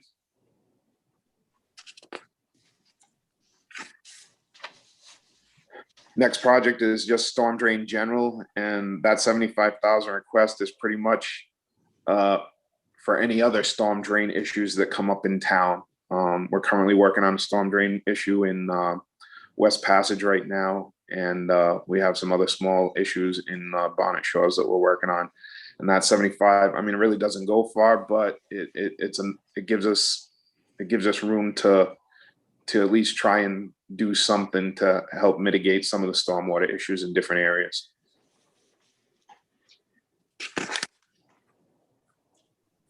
Project 4 is town hall renovations, and it's just a continuing effort for upgrades and preservation of the town hall.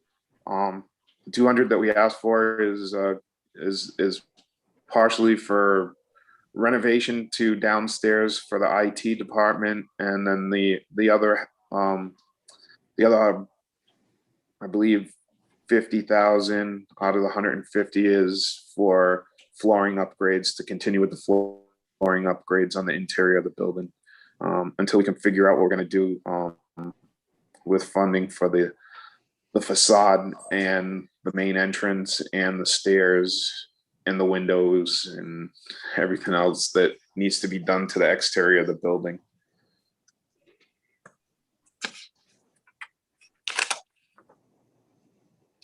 Next project is pavement management, and that's a continuation of repair and maintenance to sidewalks, curbing, road surfaces, and that's trying to either reconstruct some roads that aren't within the road bond project or sidewalks. That's also the funding where we do our stone seal, our micro paves, crack fill,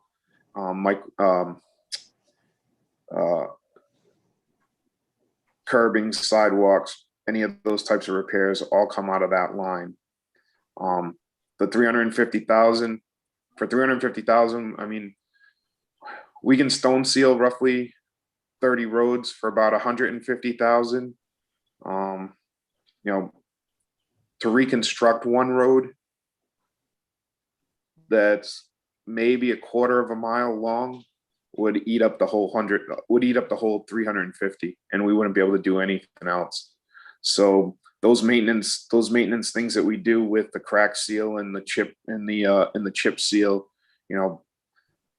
we make that 350 go as far as we can, and to do the proper maintenance to the roadways based on the scores that we get.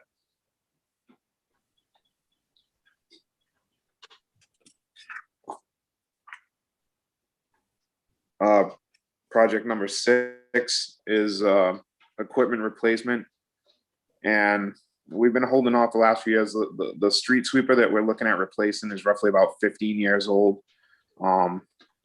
In the past, there has been grant money to help offset the cost of a street sweeper or a Vector for catch basin cleaning. But with everything that's going on with COVID and the last few years, there hasn't been any grant money, and we've been checking religiously. We've been checking for grant money to help offset half the cost, and there just isn't any money.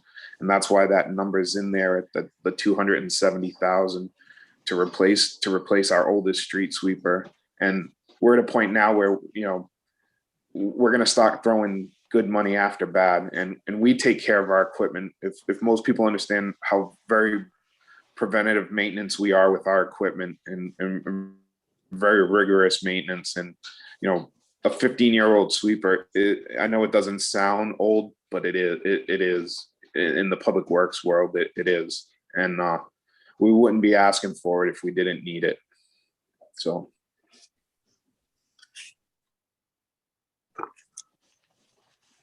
project number 7 is vehicle replacement, and we're asking for 160. That's going to be replacing one of our oldest swap loaded trucks. That's one of our trucks that we have multiple bodies, sanders, dumpsters, chip body, stake body, where we can switch bodies on the truck. And that's the oldest one that we have.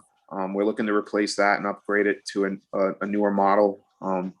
We're at a point now where that one's about 14 to 15 years old, and it's starting to have issues where it's failing on us that we just can't repair some of the things. And the other replacement is for a pickup truck, to replace one of our older pickup trucks.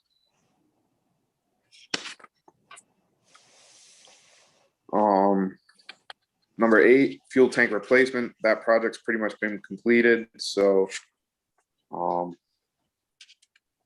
number 9 is the streetlight conversion, and that one is almost completed. And project number 10 is the $25,000 for natural gas to Westmoreland Street. So a few years back, natural gas was brought down Westmoreland Street, and it stopped short at the South Kingston Regional Wastewater Plant. And then we had asked National Grid if they would extend it to us, but they won't extend it at their cost. So it's at our cost. And the only reason why we want to have DPW connected to natural gas is we're on a propane tank now. And when you have overhead doors that are open and closing when it's close to 10 degrees out on any given day in the winter time, the heat that those heaters need to take to try and get the building back up to temperature exhaust that propane tank. We've run out of gas, I don't know how many times, and we're supposed to be on automatic supply, and they tell us we're on automatic supply, and yet we constantly run out of gas. And so we're just looking for where we can finally get connected to natural gas where we don't have that issue. I mean, we've gone where we've been in some of the coldest days of the year, and we've gone 3, 4, 5 days with no gas at the building in complete cold. And it's not fun to sit in your office when it's 30 degrees in your office and try and get things done. But essentially that's all it is trying to get the building connected to the natural gas, and we can upgrade it, and we don't have to worry about that anymore. And Thanks, Mike. Actually, I remember that natural gas conversation 2 budget sessions ago, 2 years ago. So yeah. you guys have been waiting patiently. Any questions from the council on any of these capital projects? No questions. I do want to make a comment on the pavement management program. I mean, all across the town, the residents care so much about the infrastructure and the roads. And so we've listened to a lot of different capital projects, but that one is truly so important to the residents, especially the people that are outside the bond roads. So I completely support that. I'd like to double that actually, because that's what people said they care most about is the infrastructure and the roads. And so anything you can do to improve the roads in Narragansett, I'm going to support. Thank you. I'm hoping that the jobs funds or the rescue plan funds, hopefully something will come to fruition with that. Right. That's definitely something that we can look forward to, I'm hoping. Thanks, Mike. Good job. Thank I had a you. question, Mike. Would you say that the gas line ended? To where you The can hook gas up? gas line ends at the regional wastewater plant And would they want to bring it down? with They- 25,000. Okay, and you guys have got that in your budget this year to do it then, huh? You're gonna do Yeah. it? Okay, good. You Yeah. guys shouldn't have to Yep. go through that for 25,000. That's ridiculous. Thank you. Right, good, thank you. Speaking of roads, the road bond fund, Chris, it says page 0. Oh, that's in the operating. It's just in the capital improvement plan, page 103 Okay. in the capital. So that is put there. I just put the 2 million because until we decide what we're going to do with the next bond issuance.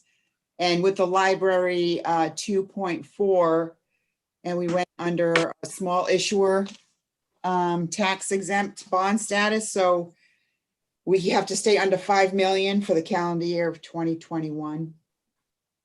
So until we really find out what you guys want to do or what we're going to do next, I put it in there as a placeholder to have it.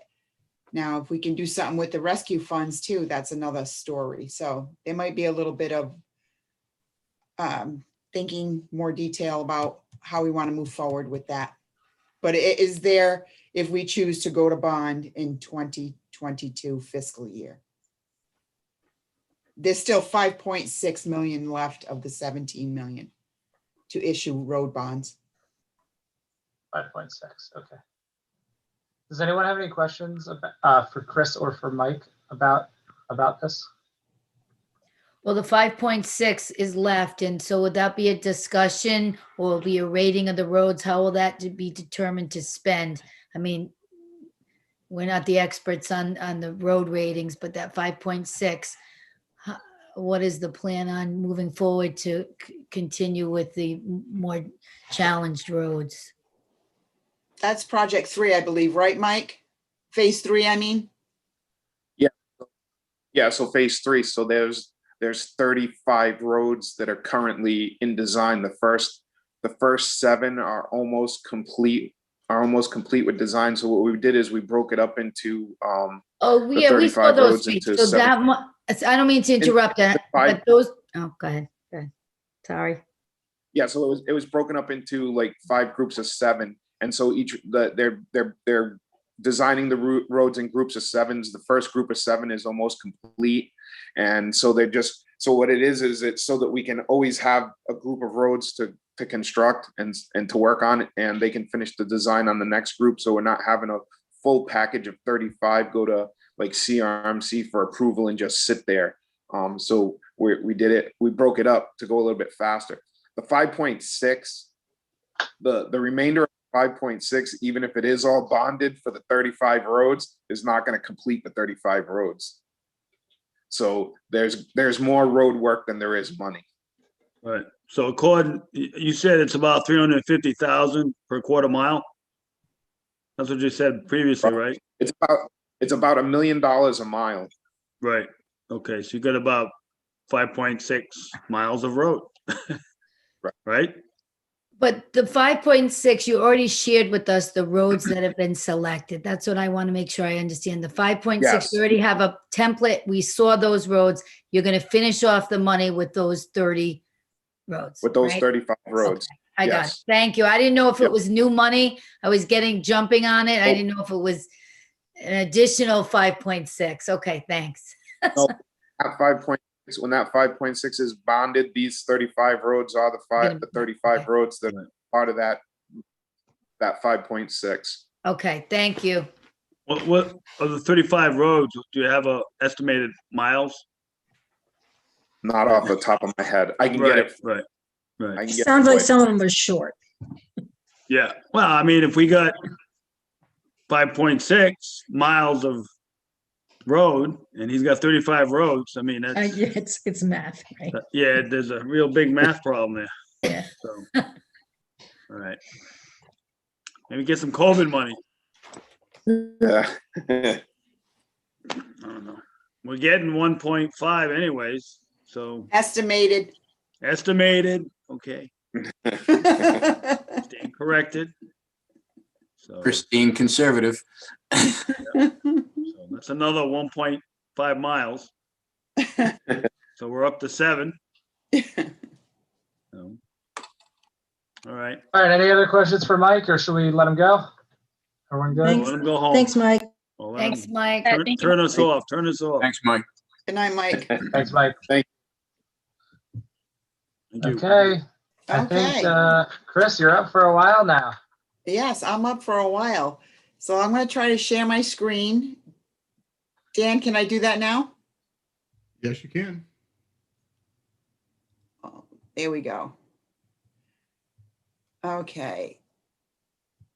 Quick PowerPoint, no big deal. It's just going to help keep me on track. So first of all, I'll give you the great news that I got earlier today from the trust. Our health rates are only a 1% increase over last year's. The dental is a 5.8% decrease. And our work-related injury for police and fire is a 14.5% decrease. So I did not work out what those additional savings were, but if you remember at the hearing, the first budget hearing, I said that we were going to reduce that to instead of 10 and 5% for health and dental, I went to 3 and 1% for health and dental. So, and that was at $150,800 savings. So this is going to bring it even more. So that was really good news. That's a big savings there. So Chris, just sorry. those numbers. Sorry for jumping in. When will you be able to give us an idea on how that's going to refactor this whole budget? Well, I was going to ask you that next, actually. Okay, go ahead. Should I have something for the second public hearing, a whole revised budget? Or, Well, I mean, if we know that those numbers are changing and it's happening without, any actual operating or salary, without any capital project changes or any of that, then I think it should be factored in because that's the reality, right? right, and then I have the state aid too, right? That came in after the fact. Yep. So I can make all those changes and have a revised budget for May 3rd, right? Yes, that would be Okay. great. And is there any issue with that in terms of what we put in the packet for that meeting? We're able to change that in between? I was going to ask Terry that. I think we have, oh yeah, Terry is on.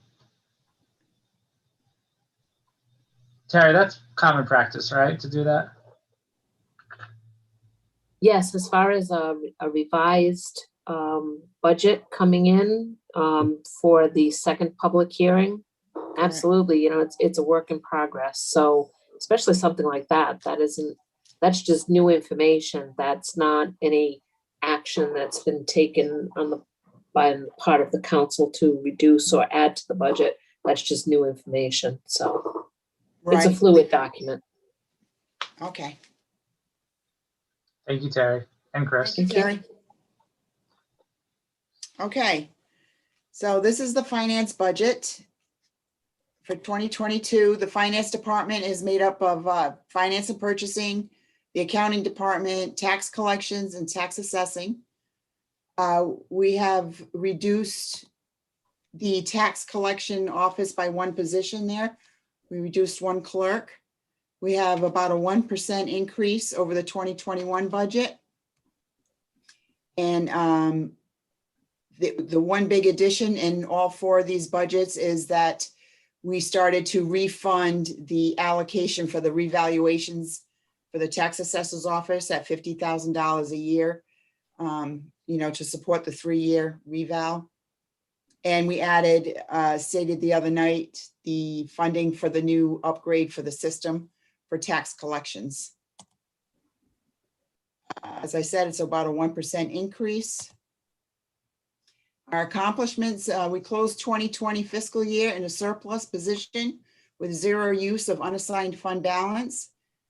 We assisted in the submission for COVID-related grants and reimbursements, currently at $885,547,000 in unanticipated revenues. We successfully collected 100% of taxes for 2020. And we completed the full revaluations during the COVID pandemic. We implemented employee self-service with help from IT with the Munis financial system. That's a function we paid for that we never used. They can look at their checks there, their W-2s, and we'll be expanding that. We can be sending out messages, do personal action forms, leave requests, things like that. We're implementing the use of the time clock system, ExecuTime and Advanced ExecuTime. The Advanced ExecuTime is in fire and police, and ExecuTime right now is being used, I believe, at DPW, the beach, water, wastewater. And I think that's it for right now. We increased the use of ACH payments and tax collection. We're about 43 people, but we only had 2 when we first did it, so we keep trying. And we had no findings or material weaknesses in the 2020 audit. And I put that twice. Sorry about that. So we already talked about that. Our goals and priorities: to provide quality and timely service to town council, departments, and the general public. Continue to ensure integrity and accuracy of the town financial transactions. Implementation of the new or updated tax collection and utility software. We have a major upgrade in our financial munis system coming. We want to research ACH and virtual payments for our accounts payable to reduce printing of checks. And we want to continue to modernize department functions and streamline efficiencies. So if you go to page 15 in the budget, operating budget, that starts with the finance department. Besides salary and benefits, it's level funded. The next page is the general accounting budget. And I believe that is also level funded. In the next budget, on page 17, is the tax collection. Again, we reduced a salary there. That's been level funded. And in the tax assessor's budget, the increase was the $50,000 for the 3-year reval that comes up every 3 years. So I don't know if anybody has any questions, but that's pretty much it in a nutshell. All right, thanks, Chris. Any questions from any council members or just general thoughts? I had a couple questions. I missed yesterday. Sorry about that. So ashamed. The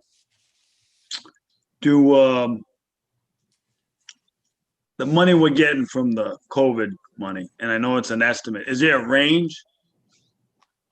I mean, do they give us a range, or is it just like The it's about American 1.5 million? Oh, that's an estimate, because when they first did the allocations, they left out communities and they doubled some communities. So they have to recalculate the whole allocation. So we might be, so it's very possible we're gonna get more. We could Okay. get more. Oh, okay, all right. And then how's the OPEB looking? Was that discussed yesterday or Nope, that's coming up in a couple. couple minutes? Okay, all right, I will just wait quietly. Thank you. Okay. Nothing Any else? other questions? It's all leveled, so it's a nice job. Yeah. Thanks. All right, Chris, thank you for that. Okay. Next, we'll move on to the general fund revenue. And that starts on page 1. So on this slide, as you can see, the majority of our revenue is from taxes and pilots, 91%. And then housing aid and building permits are less than 1%. State aid is about 2.8%. Fines and fees about 3%. The ambulance services about 1%, and then all other is 1%. So just a little eye-opening to see how much we rely on taxes. So I don't know if you want me to go through every revenue account or if you just had questions. Not sure how you want me to proceed with this. Yeah, why don't we see if the council has any questions about specific line items? Susan, do you have any No. questions? Chris, could you send us this PowerPoint? Yes. I do. It's amazing with the tax, with the percentage for the taxes. I love the breakdown of your goals. Yeah, I'd like to have that, please. Sure. All right, great. Do I have any questions? No, I'm good. All right, anything from you, Eva? I'm all set. Thank you. How about you, Deb? No, I'm fine, thank you. Patrick, any questions about general revenue? No, I'm just on the edge of my seat about the OPEB. Yeah, all right. All right. I'm good, too. I'm cooking up the popcorn here. Oh, Hey, you great. gotta wait, we have debt service first. debt service. Oh, well, I'm not into debt, so. Okay. I So don't think any of us are, but we probably want to know it. yes, this is just the debt service schedule for 2022, and you can see that our total outstanding principal is $24,448,780. And the total debt payments, including the enterprise fund, is 3.2 or 3.3 million.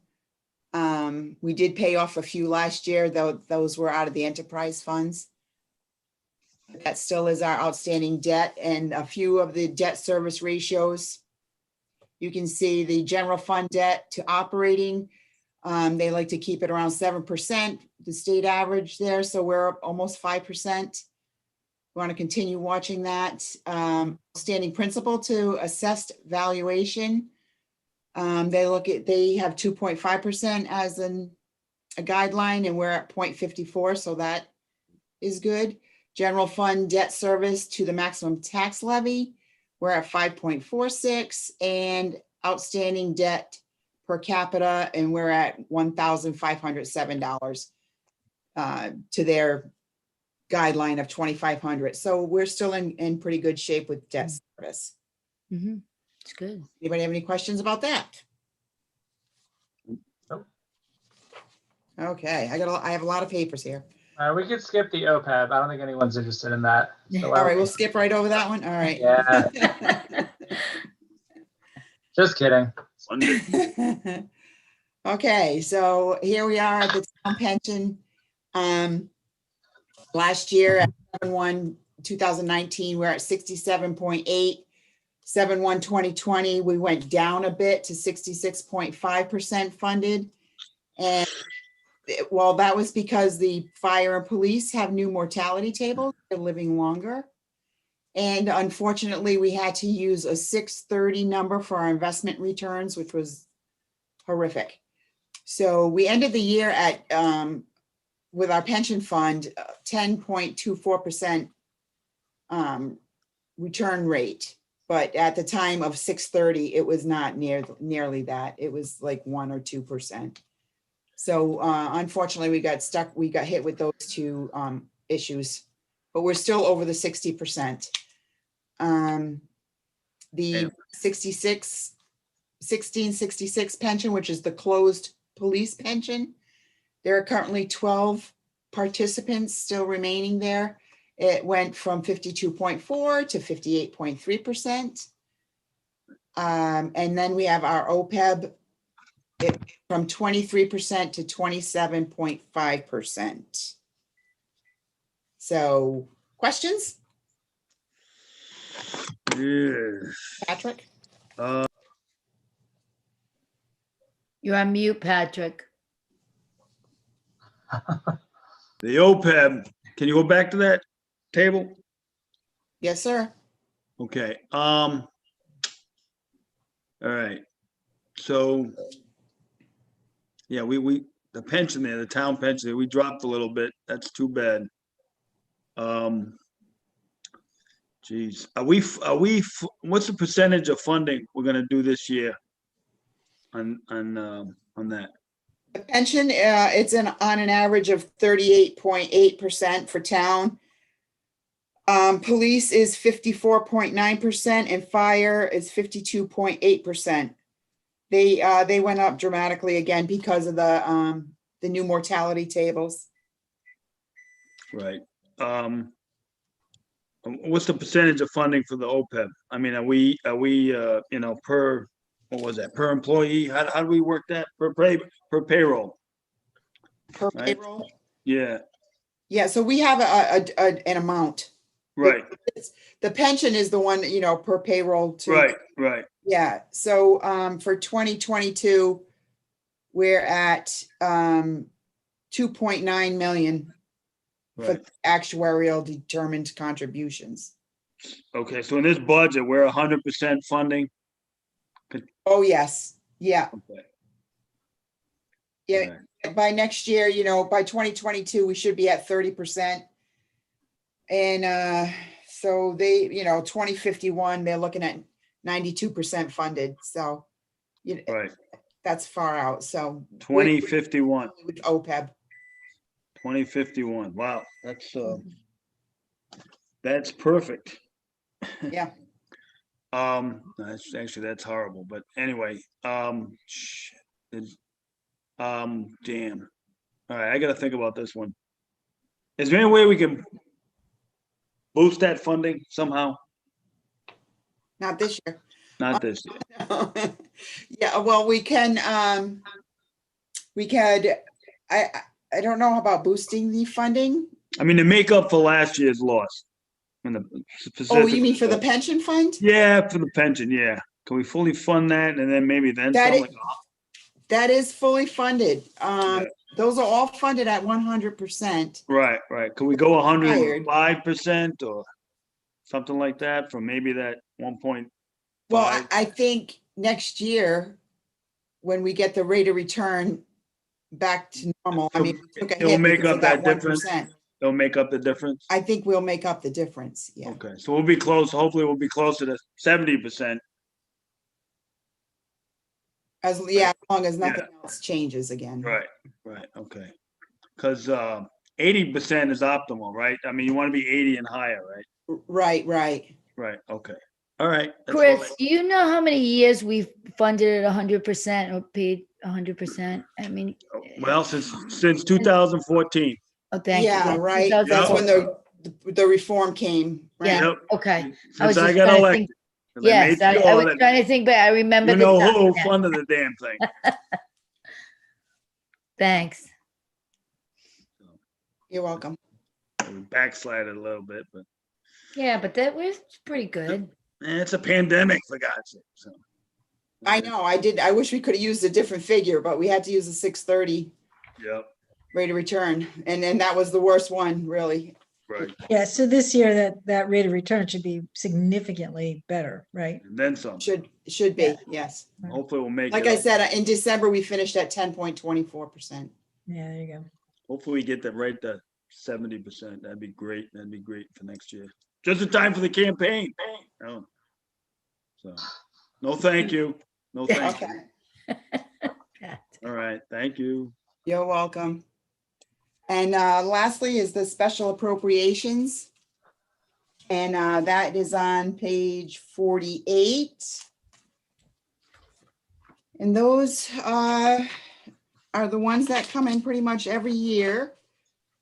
So I flip along here. So there's a little bit of an increase. And why is that? Because who asked for more? South County Museum, the VFW, which we funded with contingency last year, if you remember. So that wasn't included. So there was it's a little bit of an increase.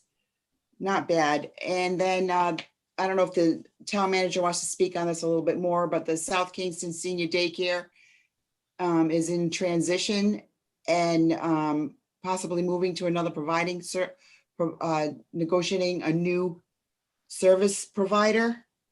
So we've decided to maintain that same level in the meantime till we figure out what's exactly going to happen with that. South Kingstown is going to be running, South Kingstown is going to contract out the services for the elder daycare. We dealt primarily with them. It was a transfer of funds to South Kingstown to run those programs. But they're gonna have an independent contractor that'll be running it. And I've spoken to the contractor and also the town of Narragansett. The funding would probably be very similar, and they may expand the program to other communities as well. But right now it's limited to 20 attendees a day. So the number should be roughly the same, but we won't know until they finish negotiating the contract with the vendor. But we will get the same services and more, actually. And then the last one is the Wildlife Rehabilitators Association is a new request. I can't see it because I have the participants on the side of my screen. What is it, 5,600? Yes. So, but that's a new request and it is not in this budget. So that would be up to the council. And any questions on that? Not here. Any questions, No. council members? Okay. All right, great. We caught up at the end there. Thanks, Chris. You're welcome. Very efficient. We did make a pledge early on in this term to take public comment at all of our public gatherings. We have one hand up, so we'll take that real quick. Stanley, if you could keep it relatively brief, we'd appreciate it. I do want to just call out that debt ratio was looking pretty good there. So you can let me know what you think. You there, Fund Stanley? balance, fund balance, fund balance. Stan Wojciechowski, 1044 Boston Neck Road. Stanley? I'm just looking at the $4.6 million fund balance in a beach. Balance. $4.6 million. We should at least double the fees in lieu of taxes. We should double the amount of money that the beach gives to the town in lieu of taxes. As you upgrade other people's taxes, why not there also? Same thing for the tower. They got 155,000. They still got tax. No need to stop pumping money in there. At your discretion, it's all up to you now. The surplus, you give back to the taxpayers. The taxpayers need the surplus. You take another $2 million off the surplus.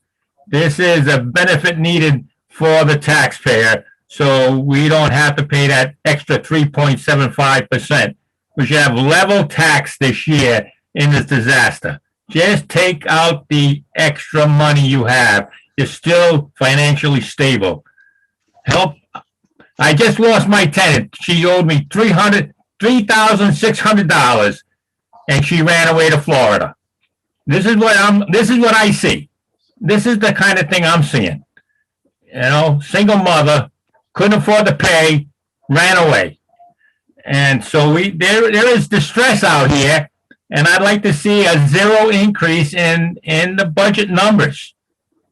And so the tax bill could come down a little bit. And, you know, we're getting stimulus from the feds. Why not you at least not minimize the taxation, especially when you're talking about surplus? Thank you very much. Thank you. Thank you, Stanley. Before we finish up tonight, we'll just go around the council real quick. We're gonna have the public hearing on Monday, and Chris is gonna work on those adjustments with the new healthcare rates or health insurance rates, and anything else that they have for new information. But is there anything that the council wants to talk to Chris or Jim about after these 3 nights of listening? Susan?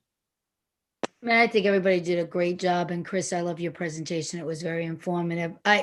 You know, it's a tough time, and I don't always agree with Stanley, but I also think it's important that we take another look at some of the places where we might be able to cut. I mean, I think the operating was pretty good. There's an awful lot of capital, and there are some places of surplus. So I would ask the town manager if he would be interested in revisiting some departments and having some of those hard conversations just to kind of get it to, you know, 2% or 2.5 and just kind of be in the ballpark. I think that health, decreasing the health, I think that's going to help. We have unknown money that will also make a difference, but I like to see it come down a little bit too. I don't want to be too close to the cap at 3.7. So I would just, as people have said in the past, just take another look and sharpen the pencils more towards the capital and some of those well-needed projects. We know the last council heard a lot of them, and we know there's a lot of catch up to be done, but I just, I think we can't do, you know, we can't do everything. And so I think that's where I'd look to kind of see if we could hold off a bit on some of that. Thanks, Susan. Eva? Yeah, no, just a comment. So I know budgets are never fun to do. I just want to commend, you know, Jim for keeping a tight ship. I also want to commend all the department heads for doing such a great job, and all the staff. I really appreciate it. And just wanted to say a big thank you, because I know budget season, it's always a tough season for everyone. So thank you. Thank you. Thank you. Thanks, Good Eva. staff we have. Excellent staff. Absolutely. Thank you. Thank you. Deb, any thoughts or comments? Well, I feel Patrick's pain about going fourth because going third, most of the people in front of me have said kind of what I believe as well. So I echo Eva with a commendation. I hate doing budgets, so I truly understand your pain. And I do also agree with Susan that we need to kind of take another look and see if there's some places where we can cut. Although I am, the other thought about that is if we found some additional cuts and we found some additional revenue from any source, then maybe we could restore some as well. So that's how I look at it. Thank you. Thanks, Deb. Okay, just a couple quick questions and summary. So right now at $9, we're at 4% over last year, property taxes. Well, Correct. we shaved some off of that already the last couple of days. Right. Approximately how much? We don't have the numbers finally. Don't yet. have the numbers. We've already met with the fire department again after the other meeting and made some cuts and made some other adjustments. We'll continue. Right.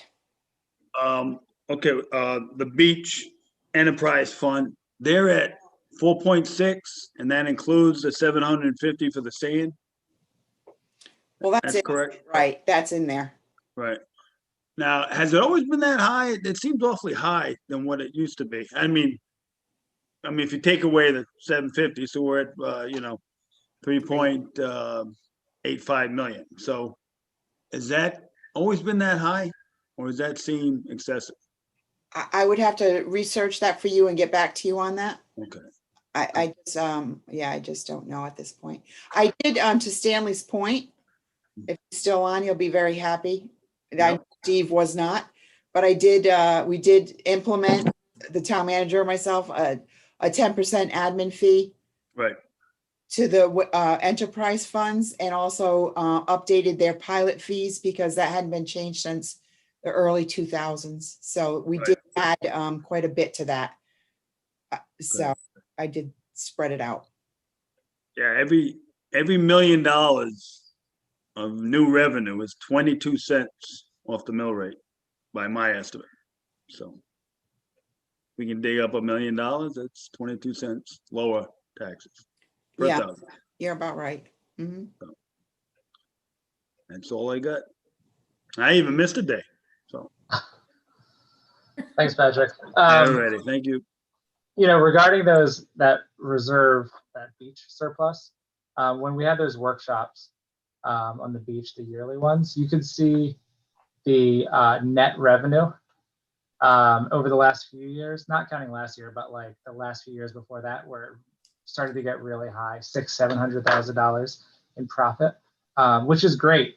But I think it did start to accelerate over the last few years. So that's how that balance probably got really high. But yeah, I want to just, repeat what everyone said already. Thank you to the staff and to Jim and Chris for putting this together, and, all the staff that's been on the last few nights. These are long nights, especially 3 nights in a row. So thank you again for that. And then, what Susan said, I totally agree with. I don't know that we're going to get to a level funded budget this year, because the reality is that we did that last year and we asked for those cuts to be made across the board. And when you do that, you're cutting things that need to eventually happen, and they get pushed forward to this year. So we want to keep it as low as possible, but I don't know if 0 is going to be the result. So we get to like we said before, we get to in the 2, something like that, an increase of 2%. I'd be happy with that. I'm just speaking for myself and not speaking for the other council members. So it'll be great to see where we're at after we make these adjustments. I think what would be helpful too is to see the budget and the increase with just the adjustments to the healthcare rates and the money that we're getting, and then also see a version of it with additional cuts to maybe some of these capital projects. So we have some options. I don't know if that's something that we can have ready, or at least just let us know how that works out. So we can make those decisions. So, Yeah, I can do that. I can just do it in the system with just the new revenue and the changes in the healthcare, and then I'll export that to Excel and make the changes manually in the rest of the budget. okay, that'd be great. Yeah, that'd help. Okay. All right, thanks again. Sorry that I won't see you all tomorrow night, but enjoy your Friday. Thank you, everybody. Nice job. Thank you. All right. Bye. Thank you very much. Bye. Folks, have a good Everybody. night. See some of you tomorrow. Yeah.